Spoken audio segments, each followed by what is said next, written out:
असल जंग क्या है? बैतुल मुक़द्दस तीन मज़ाहिब की मुक़द्दस जगह, मुसलमानों का क़िबला अव्वल, ईसाइयों के लिए यसू की जाए विलादत, यहूदियों के लिए हीकल सुलेमानी। शुरू करते हैं हज़रत इब्राहीम अलैहिस्सलाम से, जिनके दो बेटे थे, इस्माइल और इसहाक। इसहाक अलैहिस्सलाम के बेटे थे हज़रत याकूब अलैहिस्सलाम। यहीं से कहानी शुरू होती है इसराइल की। इसराइल यानी अल्लाह का बंदा, और ये लक़ब हज़रत याकूब अलैहिस्सलाम को दिया गया। हज़रत यूसुफ अलैहिस्सलाम जब कफ़ील मिस्र बने तो आपको हुक्म हुआ कि अपने तमाम ख़ानदान यानी आले याकूब को मिस्र बुलाया जाए, और मिस्र की सरजमीन का एक मखसूस हिस्सा उनके लिए मुख्तस किया गया, और अल्लाह की तरफ से कहा गया कि ए आले याकूब, इस सरजमीन में तुम्हारे लिए बरकतें हैं। हज़रत यूसुफ अलैहिस्सलाम 12 भाई थे, इसीलिए अल्लाह ताला ने उनके लिए 12 चश्मे जारी किए, और यूं इस सरजमीन का नाम हज़रत याकूब के लक़ब से इसराइल पड़ गया, जिसे आज यरूशलेम भी कहा जाता है। आपकी नस्ल से कम व बेश 70,000 अंबियाए कराम आए। हज़रत यूसुफ अलैहिस्सलाम के भाई यहूदा की नस्ल आगे बढ़ी तो उसमें से आने वाले तमाम बनी इसराइली यहूदी कहलाए। वक्त गुजरता गया और हज़रत मूसा अलैहिस्सलाम का दवर आया। जब फिरौन ने मिस्र को आप पर तंग की तो बनी इसराइल के साथ आपको मिस्र से निकलना पड़ा। इस दौरान बनी इसराइल पर अल्लाह ताला की बहुत से करम नवाजियां भी हुई, जिसमें मन व सलवा, चश्मों की बहतात, मछलियों के शिकार का जिक्र कुरान पाक से भी मिलता है, और वहीं हमें एक गाय का जिक्र भी मिलता है जिसके लूथड़े से मुर्दे ने अल्लाह के हुक्म से जिंदा होकर अपने कातिल का बताया। उस गाय की निशानियां अल्लाह ताला ने कुरान पाक में बयान फरमाई, जो कि एक सुर्ख माइल रंगत की गाय थी, और ऐसी गाय आज भी यहूदियों के नज़दीक मुक़द्दस मानी जाती है। हज़रत मूसा अलैहिस्सलाम के बाद दीगर नबी आए। इस दौरान में हज़रत मूसा अलैहिस्सलाम और उनके दवर की कुछ बाक़ियात, तौरात, मन व सलवा का कुछ हिस्सा बनी इसराइल ने एक संदूक में महफूज कर लिया।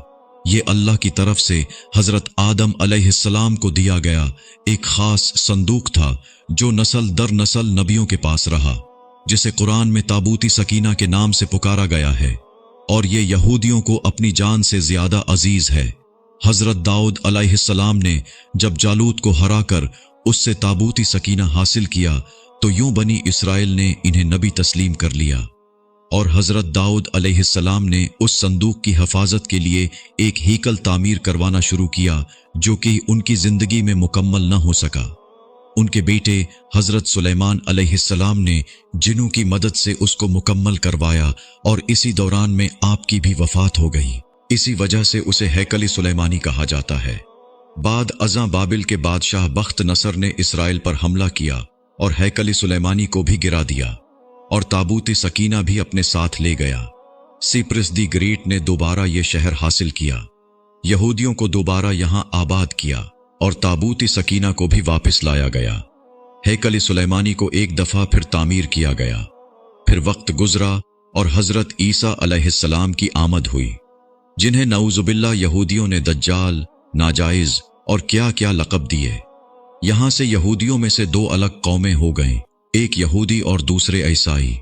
यहूदियों ने साजिश करके हज़रत ईसा अलैहिस्सलाम को सलीब पर चढ़ाना चाहा, और अल्लाह ताला ने उन्हें अपने पास उठा लिया। इसके बाद यहूदियों और ईसाइयों में कई छोटी मोटी जंगें हुई। फिर ईसाई रोमी बादशाह टाइटस ने इस शिद्दत से यरूशलेम पर हमला किया कि उस पूरे इलाके की ईंट से ईंट बजा दी, हैकल सुलेमानी को गिरा दिया, जिसकी सिर्फ एक दीवार इस वक्त अपनी असली हालत में मौजूद है, जिसे दीवारी गिरिया कहा जाता है, जहां यहूदी जाकर तौरात की तिलावत करते हैं और गिरिया वजारी करते हैं। ताबूती सकीना भी न जाने कहां गायब हो गया। टाइटस के हमले के बाद यहूदी आखिरी नबी के इंतजार में थे, क्योंकि अल्लाह पाक का उनसे वादा था कि उन्हें फिर उरूज बख्शा जाएगा। इस वादा का जिक्र सूरत बकरा में भी मौजूद है कि ए बनी इसराइल, उन नेमतों को याद करो जो तुम पर की गईं, और अपना वादा पूरा करो, ईमान लाओ, ताकि हम भी अपना वादा पूरा करें। क़यामत की निशानियों में से एक निशानी ये भी है कि हैकल सुलेमानी की 3 दफा तामीर होगी, जो कि 2 दफा हो चुकी है। यहूदी अपने मसीहा और आखिरी नबी के इंतजार में थे कि टाइटस के हमले के 500 साल बाद नबी आखिरुज़्ज़मान सल्लल्लाहु अलैहि वसल्लम की विलादत हुई। यहाँ यहूदियों को ये झटका लगा कि सारे नबी हजरत इसहाक अलैहिस्सलाम की नस्ल से हैं, तो आखिरी नबी हजरत इस्माइल अलैहिस्सलाम की नस्ल से क्यों आ गए, और उन्होंने ईमान लाने से इनकार कर दिया। मुसलमानों के लिए भी वो अंबिया की ही निशानी थी, इसीलिए हैकल सुलेमानी को बीतुल मुकद्दस का नाम दिया गया। इस्लाम के आगाज में यहूदियों को कायल करवाने की खातिर ही बीतुल मुकद्दस की जानिब मुंह करके नमाज अदा करने का हुक्म हुआ, क्योंकि यहूदी इसी तरफ मुंह करके इबादत किया करते थे। 17 माह बाद हमारी इबादत का रुख बीतुल मुकद्दस से बीतुल्लाह की जानिब मोड़ दिया गया, क्योंकि मुसलमानों का शुरू से किबला अव्वल वही रहा, जिसे पहले हजरत आदम अलैहिस्सलाम और फिर हजरत इब्राहीम अलैहिस्सलाम ने तामीर किया। हजरत उमर रजी अल्लाह अन्हु के दौरे हुकूमत में इसराइल यानी यरूशलेम पर ईसाइयों का कब्जा था। बीतुल मुकद्दस के ही इहाते में उन्होंने गिरजाघर तामीर किया हुआ था, और ऐन ताबूती सकीना वाली जगह वो गंद फेंका करते थे यहूदियों की नफरत में। यरूशलेम की फतह के वक्त जब उमर रजी अल्लाह अन्हु वहां गए तो ईसाइयों पर बरहम हुए। वहां सफाई करवा कर मस्जिद तामीर करवाई, और कुरान में मौजूद मेराज वाले वाक़िए की निस्बत से इस मस्जिद को अक्सा का नाम दिया। यहूदियों की दीवार गिरिया भी इसी इहाते में मौजूद थी, तो ज़ायरीन की हैसियत से उन्हें भी वहां आने की इजाजत दे दी गई। खिलाफत अब्बासिया तक यरूशलेम एक मुस्लिम शहर रहा। इसके बाद ईसाइयों ने दोबारा यरूशलेम पर हमला करके इस पर कब्जा कर लिया।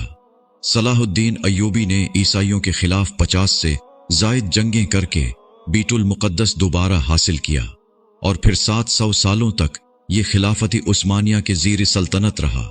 यहूदियों को भी दीवारी गिरिया तक अपने मजहबी इक़दामात की आज़ादी रही, और यहूदी आहिस्ता आहिस्ता फिर यरूशलेम में आबाद होना शुरू हो गए।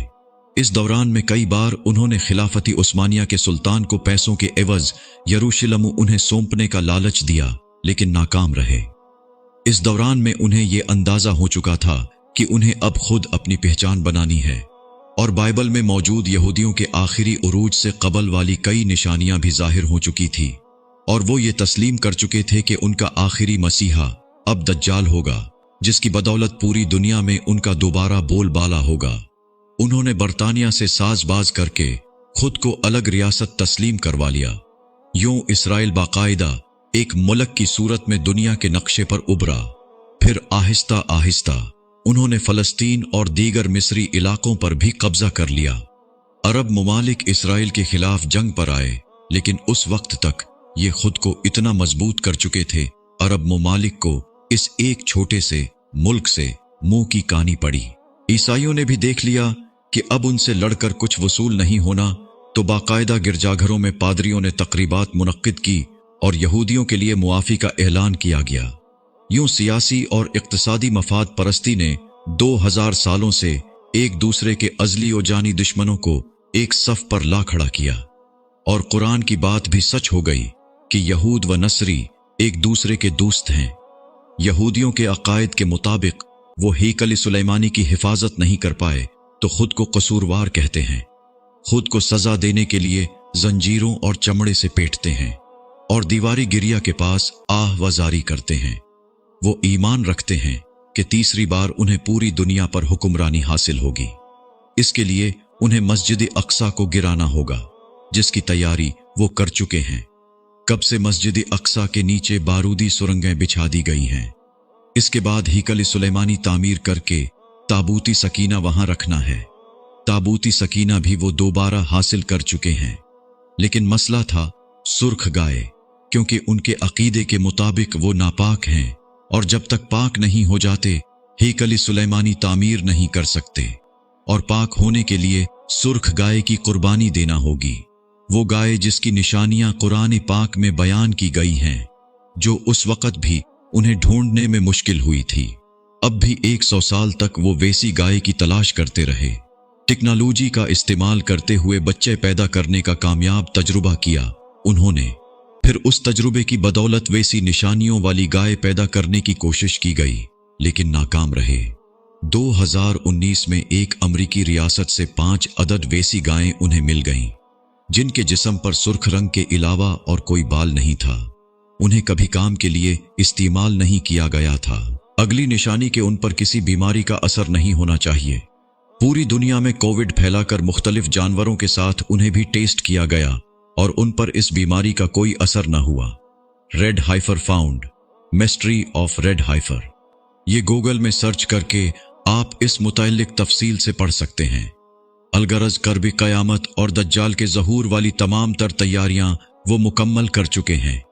अपनी मर्जी के डॉक्टर, इंजीनियर बच्चे पैदा करना, 9D टेक्नोलॉजी की मदद से एक जगह होते हुए कई जगह मौजूद रहना, अपनी मर्जी के मौसम बनाना, जब चाहो बारिश बरसा देना, चंद दिनों में पूरी दुनिया घूम लेना, ये सब दज्जाली निशानियां हैं जो आज के दौर में कोई मुश्किल काम नहीं है। हमारे इस्लाम में बताई गई क़यामत की निशानियों की उन्होंने इतने अच्छे से तैयारी कर ली है कि गरकद के दरख्त लगा दिए जो उन्हें पनाह देंगे। बाबिलद, जिस जगह अहादीस के मुताबिक दज्जाल का हजरत ईसा अलैहिस्सलाम के हाथों कत्ल होने का जिक्र मौजूद है, उस जगह वो दज्जाल के फरार के लिए एयरपोर्ट बना चुके हैं। ये सब तो कर्ब क़यामत की निशानियां हैं और हेकल सुलेमानी ने भी बनकर रहना है। फिर असल जंग क्या है? असल जंग अकायद की है। हम अपने अकायद में इस कदर कमजोर हो चुके हैं कि नमाज पढ़ें या ना पढ़ें हमें फर्क नहीं पड़ता। अपने बहन भाइयों का हक खाकर खुशी महसूस करते हैं और फिरकों के खुराफात में उलझे हुए हैं। फलस्तीनियों के लिए सिवाय दुआ और एहतिजाज के हम क्या कर सकते हैं? क्या हम अपने अकायद के इतने मजबूत हैं कि डॉलर के बहकावे में न आएं? क्या हम यहूदियों के मुकाबले में निकलने वाले खुरासान मुजाहिदीन की लिस्ट में आते हैं या बस सोशल मीडिया के तमाशाई हैं? अगर आज दज्जाल जाहिर हो जाए और तौबा का दरवाजा बंद हो जाए तो हमारी आखिरत के लिए क्या तैयारी है?